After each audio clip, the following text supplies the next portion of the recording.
Merdeka Belajar, salam selamat dan bahagia. Bapak Ibu guru hebat dimanapun berada, saya Denli Britania, calon guru penggerak Angkatan 4 dari Kota Batang, Provinsi Kepulauan Riau.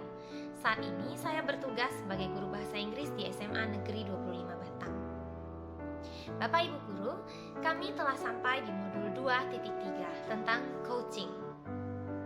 Awalnya, sebelum mempelajari tentang coaching, saya sempat berpikir bahwa coaching merupakan sesuatu yang hanya bisa dilakukan oleh guru-guru dengan kemampuan khusus.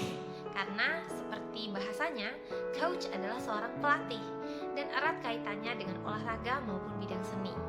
Namun, coaching di dunia pendidikan sangat berbeda, dan saya mengetahuinya setelah melalui serangkaian pembelajaran merdeka.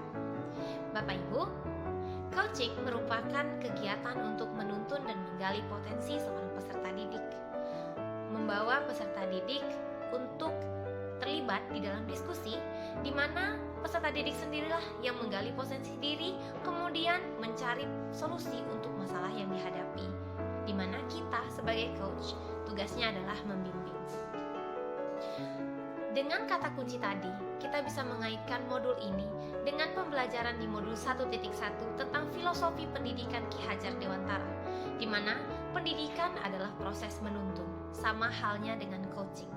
Kita menuntun peserta didik kita yang memiliki permasalahan yang ingin diselesaikan, namun tidak memberikan penyelesaian secara langsung, melainkan memberi kesempatan menggali potensi pada diri peserta didik untuk menemukan sendiri jawaban atas keraguan atau kebingungannya. Selain itu, coaching juga erat kaitannya dengan prinsip diferensiasi. Mengapa saya mengatakan demikian? Diferensiasi itu lahir dari hasil pengamatan kita terhadap peserta didik. Setiap peserta didik memiliki potensi masing-masing, punya cara masing-masing dalam belajar. Bayangkan jika kita tidak melakukan coaching, tidak tahu masalah yang dihadapi oleh seorang peserta didik, mungkin tidak akan terfikir untuk membuat perubahan atau melakukan kegiatan-kegiatan berdiferensiasi yang mampu melibatkan keseluruhan kelas dalam proses pembelajaran. Coaching juga sangat erat dengan adanya keseimbangan sosial emosional, yaitu pada modul 2.2, di mana kita membicarakan tentang pentingnya kompetensi sosial emosional sebagai coach maupun sebagai coachee. Jika sebagai coach, kita harus memiliki kesadaran penuh, hadir secara penuh ketika kita melaksanakan coaching untuk peserta didik kita. Artinya, ketika kita ada di sana, kita bukan menanamkan pemikiran kita kepada anak, tetapi kita mendengarkan apa yang disampaikan anak. Kemudian dari sana kita menggali potensi anak, agar anak juga membangun kesadaran penuh yang ada di dalam dirinya, dan memahami masalah, situasi, serta solusi yang bisa dia gunakan untuk menyelesaikan permasalahan.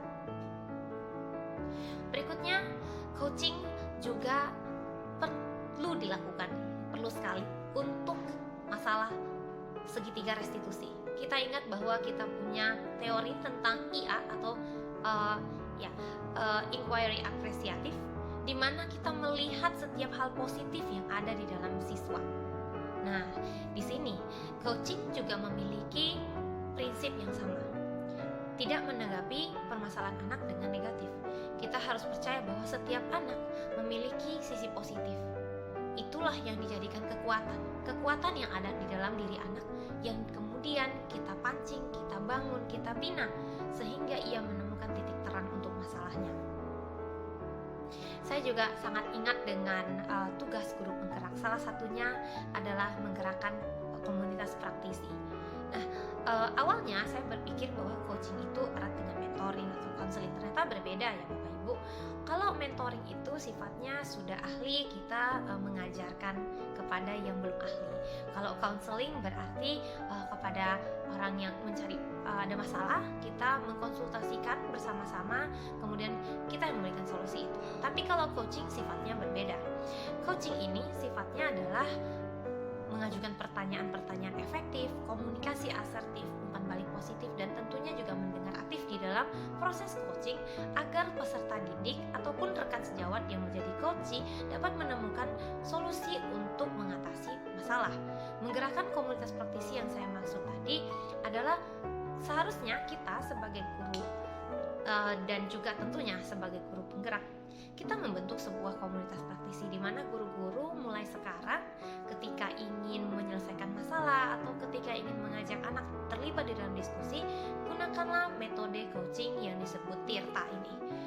Jadi saya sendiri sudah mencobanya dan ternyata sangat bermanfaat sekali. Koneksi antar materi untuk setiap yang kami pelajari di program guru penggerak dari awal hingga saat ini sangatlah bermakna. Menurut saya kita perlu terus mengembangkan yang seperti ini, dan untuk coaching sendiri patut untuk dicoba. Bisa dimulai dengan teman sendiri, kemudian juga bisa dimulai dengan anak-anak yang dekat yang sering bercerita kepada kita. Mari kita ubah mindset di mana kita tidak memberi solusi, tetapi kita menggali potensi untuk mendapatkan solusi. Itulah pentingnya kemampuan coaching. Nah, pada akhirnya saya menarik kesimpulan bahwa coaching di dunia pendidikan itu bisa dilakukan oleh siapa saja, asalkan ada kesadaran penuh, niat untuk melakukan sifat empati serta rasa peduli terhadap coach kita, kepada peserta didik kita, kepada rekan sejawat yang ingin berdiskusi dengan kita. Mungkin itu untuk koneksi antar materi pada modul 2.3 ini. Saya harap bisa memberikan manfaat dan informasi. Masih banyak yang harus saya pelajari, dan dari video ini sebagai sebagian cara untuk menuangkan pikiran atau elaborasi yang saya dapatkan dari hasil belajar. Terima kasih telah menonton. Saya Denli Pritania. Mohon maaf apabila ada salah kata, dan salam kegerakan.